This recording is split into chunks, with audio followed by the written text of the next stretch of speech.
আন্দামান ও নিকোবরে বর্ষা প্রবেশের পূর্বাভাসের মধ্যেই ঝড় বৃষ্টির সম্ভাবনা রাজ্যেও। দক্ষিণবঙ্গের বেশ কিছু জেলায় বিকেলের দিকে বৃষ্টি নামতে পারে, সঙ্গে ঘন্টায় 40 থেকে 50 কিলোমিটার বেগে বইতে পারে ঝোড়ো হাওয়া, এমনটাই জানিয়েছে আলিপুর আবহাওয়া দপ্তর। একই সঙ্গে দক্ষিণবঙ্গের 4 জেলায় মঙ্গলবারও তাপপ্রবাহের সতর্কতা রয়েছে। তবে আগামী সপ্তাহ থেকে একটু একটু করে কমতে পারে তাপমাত্রা। গত সপ্তাহ থেকে কলকাতা সহ দক্ষিণবঙ্গের কম বেশি সব জেলাতেই গরম ফিরতে শুরু করেছিল। তবে রাতের দিকে কিছু কিছু জায়গায় সামান্য ঝড় বৃষ্টি হওয়ায় মঙ্গলবার সকালের দিকে গরম কিছুটা কমেছে। অন্যদিকে উত্তরবঙ্গের জলপাইগুড়ি, আলিপুরদুয়ার এবং কোচবিহার, দার্জিলিং এর কোনো কোনো জায়গায় ভারী থেকে অতি ভারী বৃষ্টি হতে পারে। ওই জেলাগুলিতে ঝোড়ো হাওয়ার বেগ থাকবে ঘন্টায় 40 থেকে 50 কিলোমিটার। তবে মালদা ও দক্ষিণ দিনাজপুরে তাপপ্রবাহের পূর্বাভাস রয়েছে।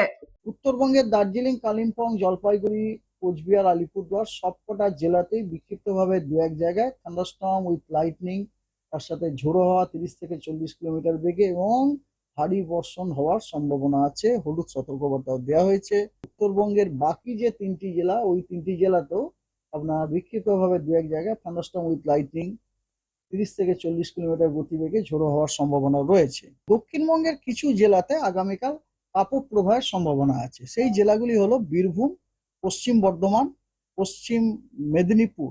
এই তিনটি জেলাতে তাপপ্রবাহ হওয়ার সম্ভাবনা আছে এবং বাকি জেলাগুলিতে হট অ্যান্ড হিউমিড ওয়েদার থাকার সম্ভাবনা আছে।